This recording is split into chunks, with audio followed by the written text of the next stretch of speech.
Hey folks, I'm Mike. Do you hate ads? I hate ads. You know what I like? Patreon.com/inkdependence. It keeps this blog ad-free.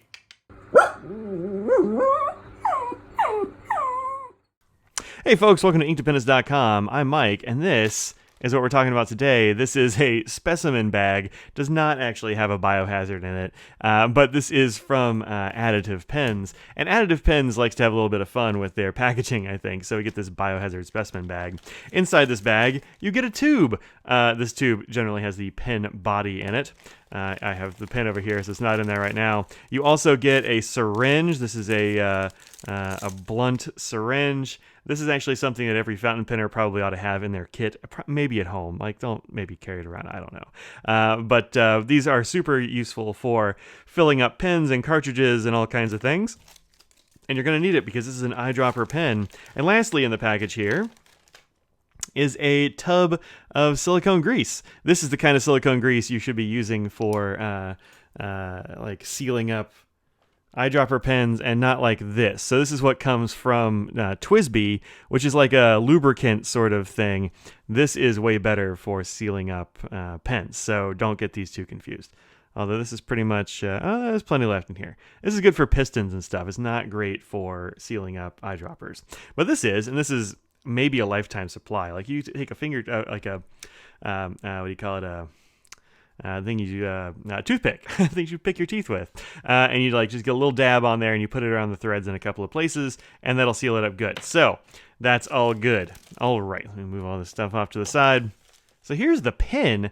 This pen was given to me by Jerry at Additive Pens at the San Francisco show, so like early September. Maybe really late August, I forget, one of the two. And I've kind of been using it since then. So as you can see, this is a pen which is going to get some attention. This is not a sneaky pen. It has a lot of things going on. One is it's pretty big. Once I put it next to some other pens, you'll see how big this is. It's a little bit hard to tell without scale. I mean, I have big hands, but it's kind of hard to see, but it is pretty big. In fact, my caliper wouldn't measure it. I had to break out an actual ruler. This one. Like, for proof, I had to get this out because the caliper couldn't handle the size of this pen.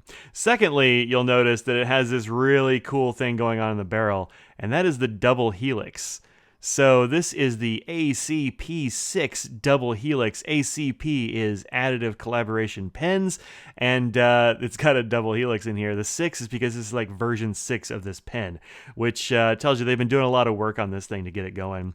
It's had several iterations, 6 obviously, and this one seems to be the one that is stuck because this is the one that is still on the website.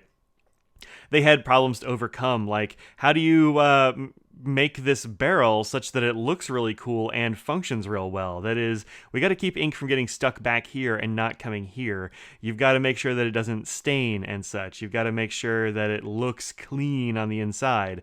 So a cool thing about this barrel is that it is 3D printed. The barrel of this pen is entirely 3D printed. The section and cap are all CNC machined. So two different things going on here.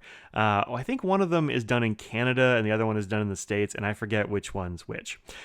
These are made on industrial scale 3D printers. You're not going to be printing this at home on your home 3D printer. It's a very different kind of resin, all that sort of jam. So if you look closely, you can see in here, those little lines are actually like some lines being brought out by the reflection and like a reflection of the light and the ink against the walls. Those are the layers of the tiny bits of resin. So this is a very nice resin that they've used here. It's very smooth. Does have a, I don't know, I can maybe feel a slight irregularity around where these are. But yeah, it's very, very slight. I'm not even sure it's really there. Maybe I'm just like seeing it and feeling it. But you can see there is a dual ink chamber here. There's like a solid bit in the middle, and then these parts are where these helixes end. And then if you take off the cap, which we'll talk about here in a sec, you can see there's actually quite a large ink chamber here. So I've had this since like early-ish September, and I originally filled this entirely up with ink. And actually you can see that it's not stained or whatever inside this bit here. So that's really nice. They do say on the website that it has a proprietary ink-resistant coating inside there to prevent staining. And also Jerry said, hey, I tell people to use Monteverde inks because they don't seem to stain it. So if you're using any kind of pen like this or any kind of demonstrator that you are eyedroppering, staining is a possibility just because you've got ink in prolonged contact with some plastic, and any little bit of like imperfection or porousness or whatever, or heck, just like the surface itself can just pick up some stain. I don't see any in this pen, which is pretty cool. So to tell you how much I've used this pen, this comes with a 1.1 Jovo stub. These use number 6 Jovo nib units, which are ubiquitous, which is great. It means you can just switch this out with whatever you want. I've kept the nib in here that he gave me because it writes very, very nicely, and I haven't had a need to change it. This does have the typical Jovo nib feed and housing here, so you can unscrew this and screw in like whatever you like. And then when you put it together, you'll want to put grease here at the threads of the section, and also here at, threads at the housing and threads at the section. So you can see where the ink stops and doesn't like continue on here in the housing and here in the section. That's where it hits the threads and the silicone grease. So you want that because otherwise you can get a leak in an eyedropper pen. Now I don't usually eyedropper pens, and I was a little bit dubious, but I haven't had this thing leaking ink on me at all. I've got, as you can see in the cap, there's like a few little dots in there, but not much. I tend to leave this pen at home. It doesn't really travel much with me. We'll talk about that here a little bit later, but from sitting on a desk and then using and that sort of thing, I haven't had any issues with this.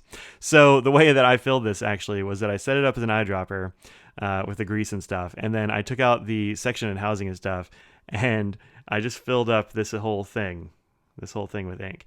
This is how much I've used, clearly. So I've used a lot of it. Now, this is a little bit of a mistake on my part. I should have, well, was it? I don't know if it was a mistake, but like I didn't leave any air really, and so for a while there I couldn't actually see if the ink was moving back and forth between like through these like little spirals, and that's like half the fun of this pen. I filled it up too full, so which is fine, but also this holds a lot of ink. This is a lot of ink capacity, and also like I missed out on some of the fun for a while. Now you can see that now. I've been holding it kind of tip up because I wanted to get this nice and clear so you could see when it lets go.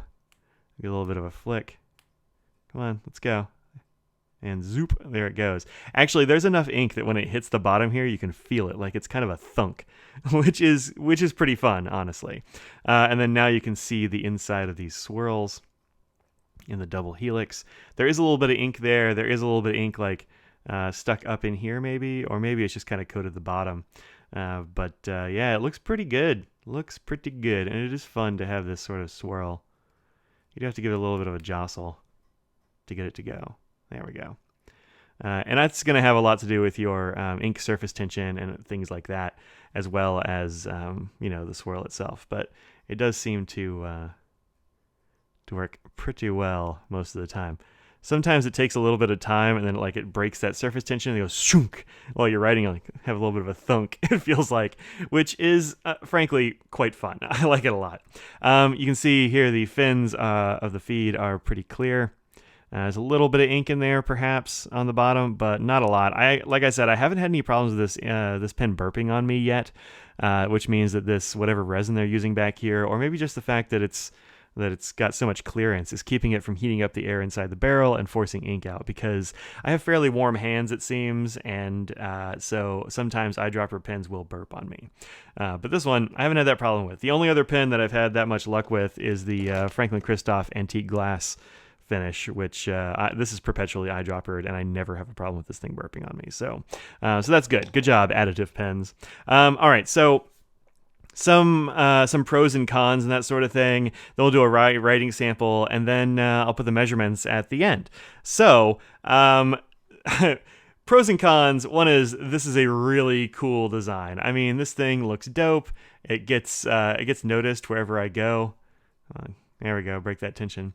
And I find also that like since I'm shaking it often to get this fun like swirly effect, because the ink just like goes I haven't really shaken ink onto my hand or the paper yet, which is cool. So looks really cool. Also, it's very convenient that it uses JoWo number 6 nibs because these are widely available, ubiquitous almost, and so you can get pretty much any nib size you want in that JoWo number 6. It's also got a really nice length, I think. Unposted, of course, it does not post, but also you kind of wouldn't want it to. Like, it would be way too, like, it barely fits in the frame here. It would just be too long. So it doesn't post, and also, like, why would you want to cover up that cool stuff with a cap, right? So good length. It's nice and light because of the materials they're using here. They use a clear acrylic for the section, and they use this 3D printed resin for the back. And a lot of weight reduction back here too, because this isn't like solid or whatever. So seems pretty good. Nice weight, nice length, good ink flow. I haven't had any problems getting ink to flow out of this thing, even when I put it down for like a week or so at a time. I'll pick it back up and be like, oh yeah, this Additive Pens, I need to get back on this. And yeah, no problems. It's always started up. So good job tuning the nibs if they did that. If not, I mean, I guess just good luck. But yeah, it flows really nicely, so that's good. I also, like I said, I haven't had a leak problem yet. And it comes with all the stuff you're going to need to eyedropper it, which is great, because you might not have that at home. I don't know what you've got at your place.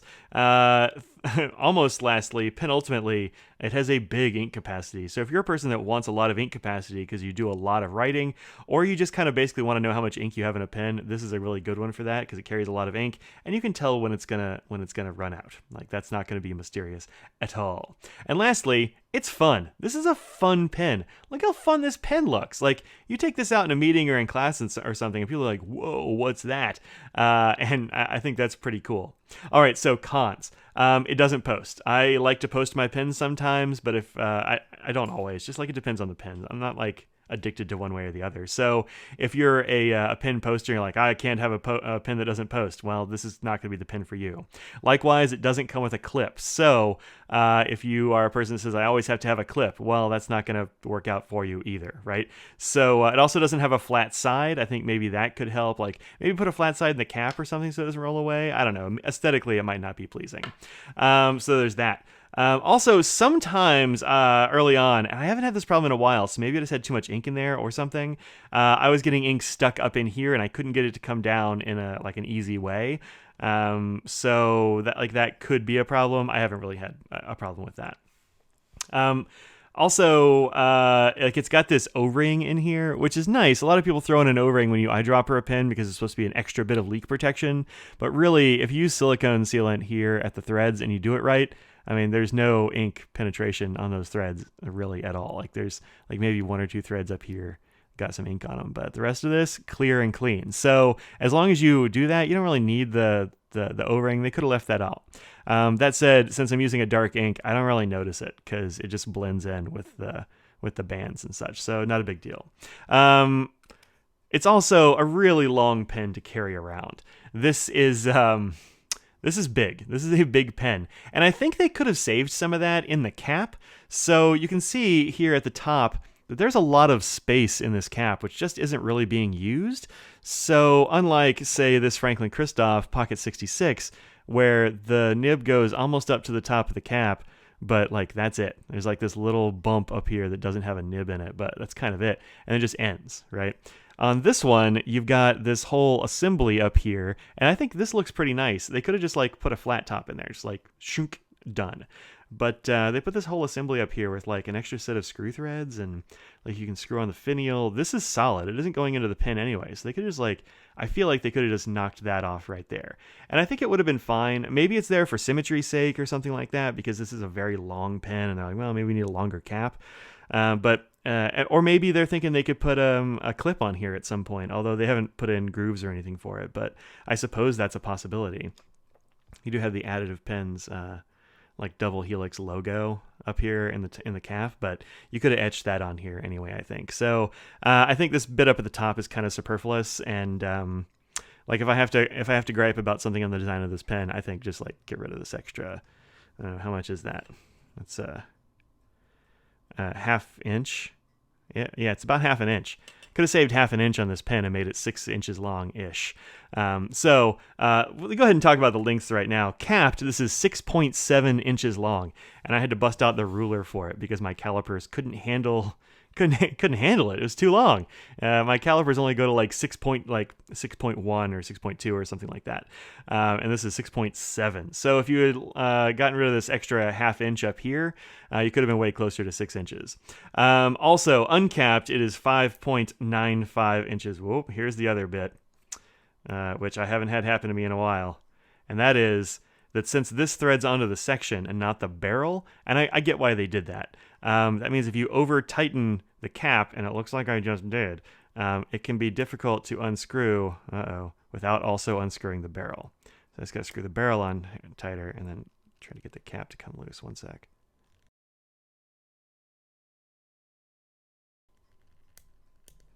Uh-oh. Uh-oh.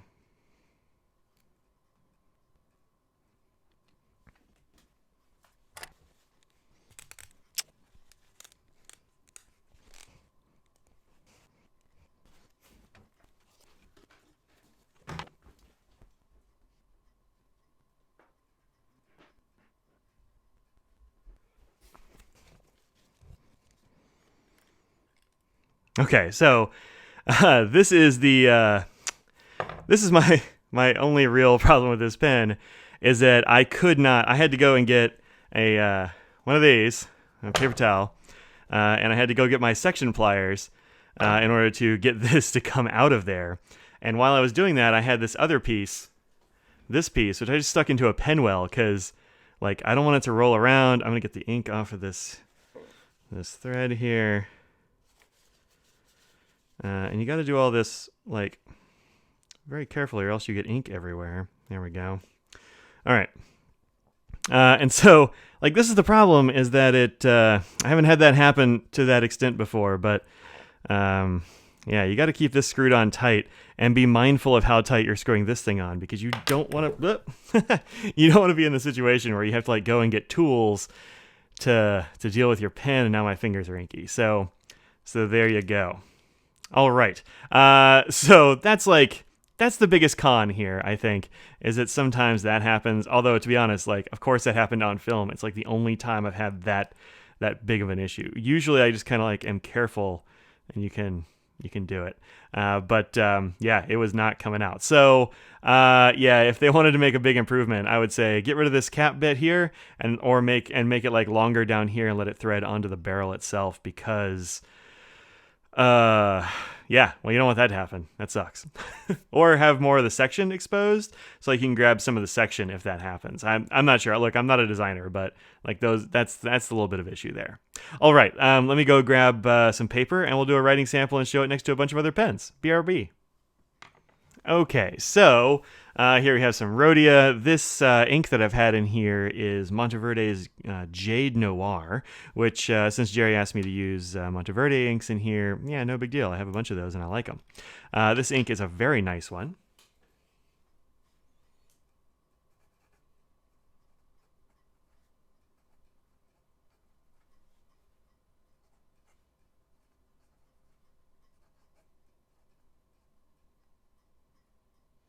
There we go, Monteverde Jade Noir. Sorry, I have to write in a little bit cattywampus here to get on the pad.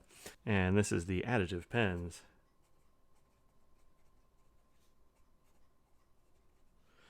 Double Helix.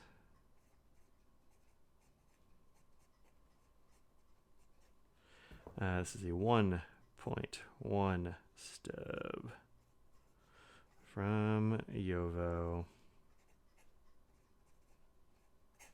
There you go. And I had a little bit of a hesitant start here, I suppose, but I have been waving this pen around for, I don't know, an hour or something, doing various takes of this video. So I wasn't super surprised about that. But this 1.1 does give you a very nice, smooth way to, well, basically give your writing some fun distinction. So, all right, let's look at it next to a whole bunch of other pens, just so you can get an idea of the scale of this Additive Pens Double Helix. Okay, so here it is in my normal pen block. This is like a display thing that I got. And as you can see, it doesn't even fit in here, right? This extra like bit of cap, this extra ½ inch or so, just puts it entirely outside of the block. So the other big pens that I have to compare it to, at least I'm pretty sure these are like the biggest ones that I've got around here. Yep, looks like it. Are the Kanalea. This is a Kanalea Monarchia, and this is a big bar of a pen. And then here next to it is the TWSBI VAC 700. And you can see it just sort of like dwarfs the VAC 700. I mean, it's not even really close. So this is a big old pen. You've also got in here things like the Lamy 2000. This is a Bexley. This is a Platinum 3776. The TWSBI Eco. This is a Parker Dual Fold International, whichever one is the bigger one. This is the Conid Minimalistica, which is still a fairly large pen. Then we have the Pilot Custom 912, which is a fairly lengthy pen. This is the Momento Zero from Leonardo. A Sailor Pro Gear, Pilot Mew, and then down here a little Kaweco Sport. So if you want a real mismatch, you've got the Additive Pens and the Kaweco Sport. So yeah, this is a big boy of a pen, and it's not super good to carry in a pocket. Like if you put this in a shirt pocket, forget about it. Like this much is going to stick out. I don't do a pocket depth on this thing because like why would I?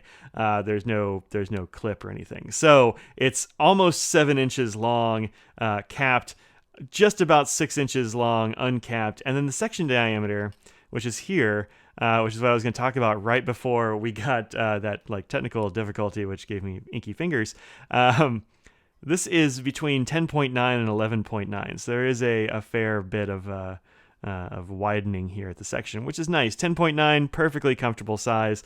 11.9, if you hold it pretty far back, like that's kind of wide, I think, but 10 or 11 up here right at the front is where I go. And there's this nice flare here to stop your fingers from going too far down and getting inky or whatever. And I think that works out really well. So this has been the Additive Pens Double Helix. I think this is definitely a pen that is worth looking at, checking out. You can find this at vendors online like additivepens.com. Van Ness Pens has them. Goldspot Pens has them.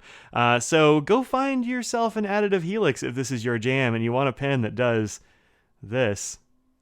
Shunk. There we go. I think that's worth having an inky finger once or twice. Honestly, I like it a lot.